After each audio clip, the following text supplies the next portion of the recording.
70일 금식기도 중 있었던 일. 고향 기독굴에서 받았던 말씀, 부활론에 대해 더 깨닫기 위해 기도하며 성경을 다시 보기 시작했다.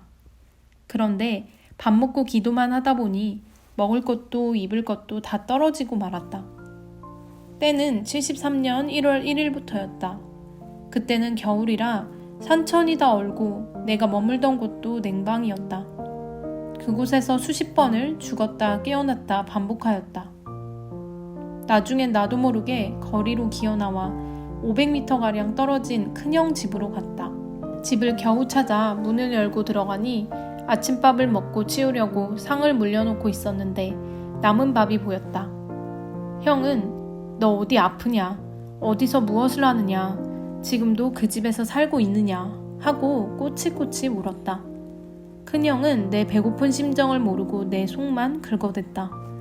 아주머니도 서둘러 밥상을 치우더니 직장 나갈 준비를 했다.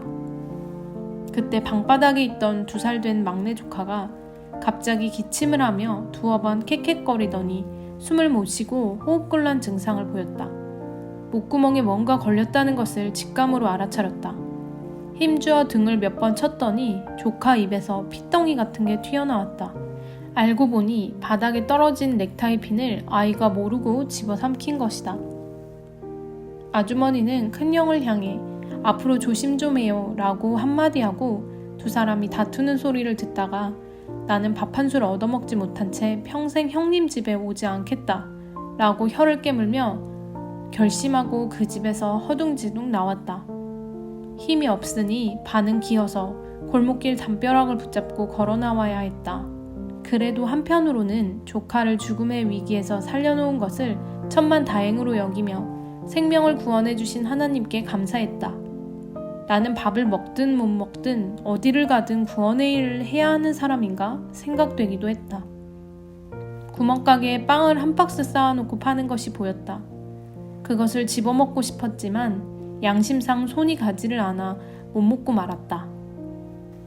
그러고 나서 나의 은신처에 들어가 쓰러졌다. 그렇게 기절한 채 숨은 쉬었지만 의식이 있다가 없다가 하며 사경을 헤맸다. 그때 당시 70일 이상 밥을 굶으면서 기도하며 깨달은 말씀이 많았다. 다 죽은 몸이었지만 정신은 생생하여 영계에 가서 무한한 것을 보고 깨달았다. 그러나 그것은 감히 사람들에게 이르지 못할 일들이었다. 성자께서는 다리꼴 기독굴에서 나를 가르치셨던 것처럼 예수님의 모습으로 선연히 나타나 부활에 관한 내용을 조금씩 더 가르쳐 주셨다. 부활뿐 아니라 인간의 모든 것, 성서의 모든 것, 또 영계의 모든 것들을 불과 몇 달 동안 다 가르쳐 주셔서 그동안 계속 연구하고 알려고 했던 것들이 싹 풀어졌다. 인간의 힘으로는 그렇게 오랜 날을 굶고 견딜 수가 없는 일이다.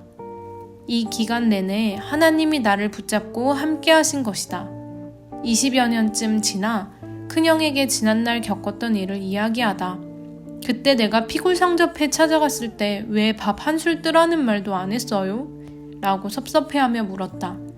그랬더니 큰형은 내 사정을 전혀 몰랐다고 하며 네가 평소에도 금식기도를 자주 하니 그때도 그러는 줄 알았지.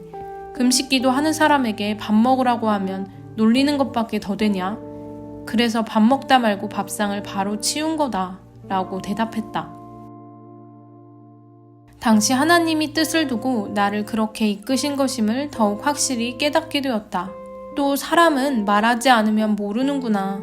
말을 하지 않은 내 잘못이구나 하고 깨닫고서 서운했던 마음도 풀게 되었다.